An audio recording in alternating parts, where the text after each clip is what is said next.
我家的猴子聪明似妖，不仅会做数学题，还会败着讨钱，可一到半夜就会大声啼哭。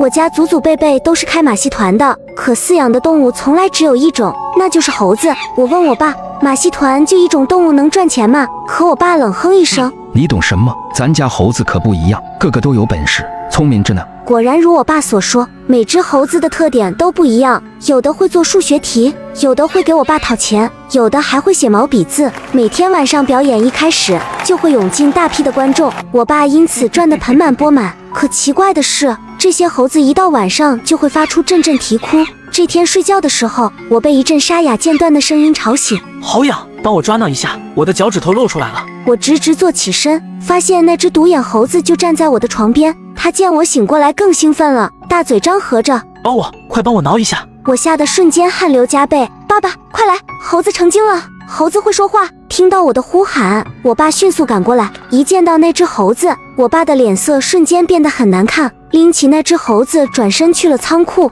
接着我隐约听到猴子的惨叫声和我爸的咒骂声。你还敢说话了？再乱跑试试，下次再不听话就和他一样。我有点好奇，趴在窗户缝里偷看，不一会我爸就拎着一张猴皮出来了，我吓得浑身一颤，难道我爸真的把那只独眼猴给嘎了？过了几天，我爸外出出差，回来的时候竟然带了个小女孩。本来说是去收猴子的，半路遇上这么个可怜的孩子，一个人在街头流浪，我看着可怜就给带回来了。那小女孩叫彤彤，很会察言观色。叔叔，我不会白吃你家的饭，我会帮你赚钱的。我爸听后特别高兴，像是对彤彤特别满意。在接下来的几天里，彤彤整天都和我爸待在屋子里，我爸专门找了老师教彤彤吹笛子。彤彤很聪明，1个月就学得像模像样，可我爸看他的眼神也越来越奇怪。我听他喃喃自语，学吧，多学点，我就能赚更多的钱了。第二天一大早，我本想着带着彤彤出去玩，可找遍了所有的房间都没有看到他的身影。我着急地问我爸，爸，彤彤不见了，我找遍了所有地方都没发现他。我爸怪笑一声，我把他送走了，有人领养他，那家人条件比我好，不用担心他，别愣着了，快去给猴子喂饭。听到彤彤走了，我有些失望，可在给笼子里的猴子喂食时，却发现那只独眼的猴子又出现了。他的眼睛直勾勾地看着我，似乎比之前变得温顺了许多。到了晚上，马戏团表演准时开始，我发现那只独眼猴不再像之前那样表演写毛笔字，竟然开始吹起笛子来。台下的观众都在拍手叫好，而我的冷汗止不住地往下流，因为独眼猴吹的曲调是彤彤最喜欢的那首歌。我猛地反应过来，几乎笃定独眼猴是彤彤变的，是我爸把它变成了猴子。等到表演结束后，我偷偷跑到关猴子的仓库，冲着独眼猴小声说道，彤彤是你吗？而独眼猴睁大眼睛轻轻点头，似乎默认了。我问彤彤，你是被我爸逼迫的吗？想不想出去？没想到等我问完，笼子里被关押的所有猴子都凑了过来，像是在恳求我救他们出去。我这才明白过来，为什么我爸说我家的猴子与众不同，原来他们都是一个个活生生的人。反应过来的我刚要用钥匙打开牢笼，这时一道黑影突然出现在我的身后，猴子们吓得后退几步。那道黑影正是我的父亲，他恶狠狠地冲着我说，酱汁，我们家的秘密竟然被你发现了，你可要保守这个秘密啊。我吓得浑身颤抖，只好妥协地答应，爸爸，我会的。可我爸却阴森森地笑道，我怎么有点不信呢？接着我被打晕过去。等到第二天晚上马戏团表演开始时，舞台上又多了一只猴子。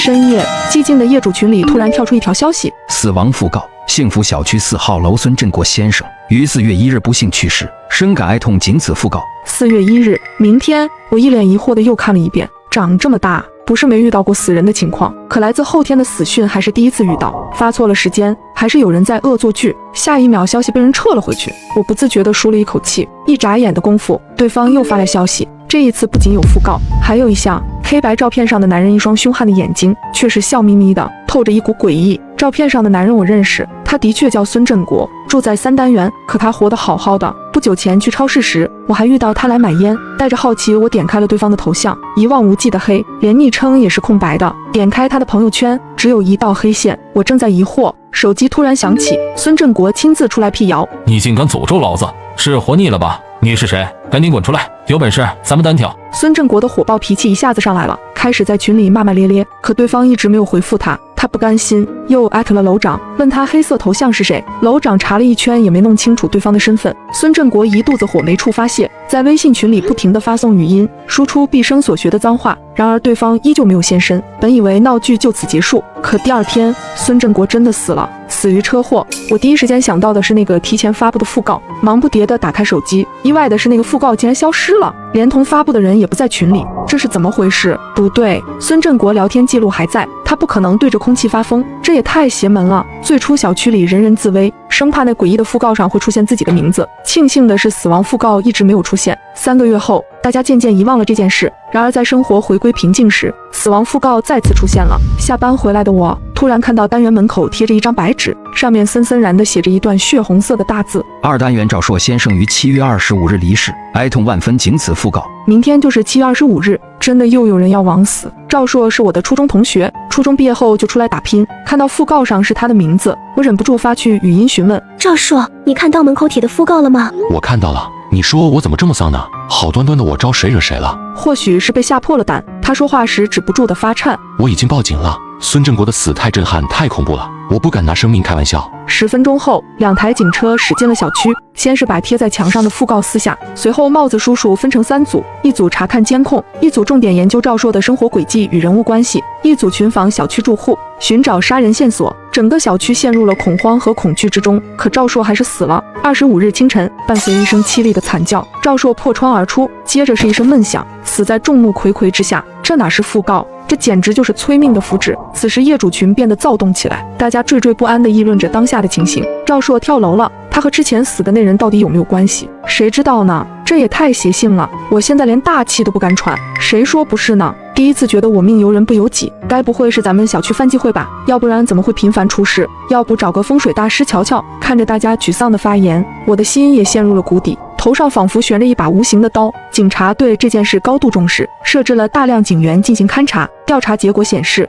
案发现场没有第三人的痕迹，种种迹象表明赵硕属于失足坠楼，暂定为自杀。业主们总算松了一口气，可我没想到，下一个出现在死亡讣告上的名字竟然是我。咚咚咚，你的外卖到了。夜晚的敲门声竟让我有些心惊肉跳。麻烦放在门口，谢谢。外卖员应了一声后，脚步渐行渐远。我蹑手蹑脚地打开门，迅速将打包袋拿进房间，随后将门反锁。取出外卖盒的刹那，我一下子愣了。盒子的底部粘着一张折叠的白纸，颤抖着双手打开白纸，又是一张熟悉的黑白照片。死亡讣告：3单元酱汁女士于8月20日不幸死亡，深感惋惜，仅此讣告。看完上面的每一个字后，我的手一抖，电话掉到了地上，好像被晴天霹雳击中。这是我的名字。为了给自己争取一线的生机，我迅速报了警。挂断电话，手机显示为10时50分。我忐忑不安地祈祷着警察能尽快赶到。时间1分1秒的流逝，强烈的恐惧下让我的头昏昏沉沉，我吓得躲进了卧室里。突然客厅里传来奇怪的声响，像是鞋子摩擦地板的声音，紧接着声音渐渐离远，好像进了厨房。再从厨房出来后，推门去了隔壁的卧室，耳边真真切切的推门声让我确定他真的来了。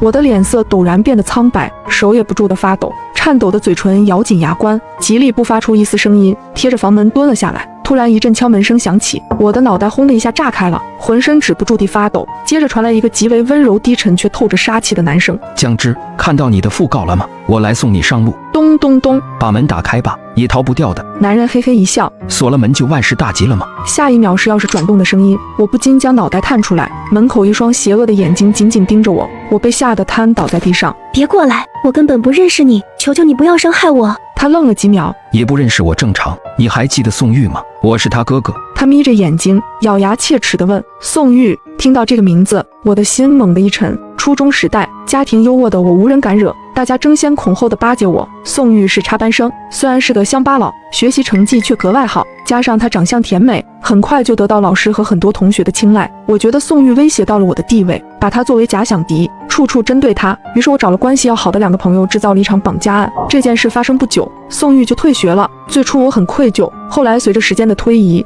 我渐渐淡忘了这件事。想起来了吗？他阴森森地开口：我知道错了，你放了我吧。宋玉退学我也很难过，我只是想吓吓他，没想怎么样。他应该去别的学校读书了吧？读书？他死了，被你害死的。什么？宋玉被关在一个破房子里1天1夜，早就吓坏了。终于有人打开了房门，他以为自己获救了，没想到又遇到了一个恶魔。被欺负的宋玉患上了抑郁症，最后从楼上跳了下去。你们都该下地狱！男人用力掐住我的脖子，声嘶力竭地吼着。我缺氧到喘不过气，两只胳膊奋力又徒劳地挣扎。我不知道会是这样，我只是让赵硕吓他，对不起。道歉的话亲自对宋玉去说吧，我这就送你去见他。再次睁开眼睛时，我安全了。宋玉哥哥被赶来的警察制服，正在接受审查，似乎预感到我醒了，他猛地看向我，眼里再次杀气腾腾。我害怕地将头缩了起来。意外的是，让人闻风丧胆的死亡讣告，始作俑者竟然是我。当初是我指挥赵硕和另一个同学绑架了宋玉，另一个同学在大学期间因病过世。孙振国就是闯进破房子的恶魔，他和赵硕都受到了应有的惩罚。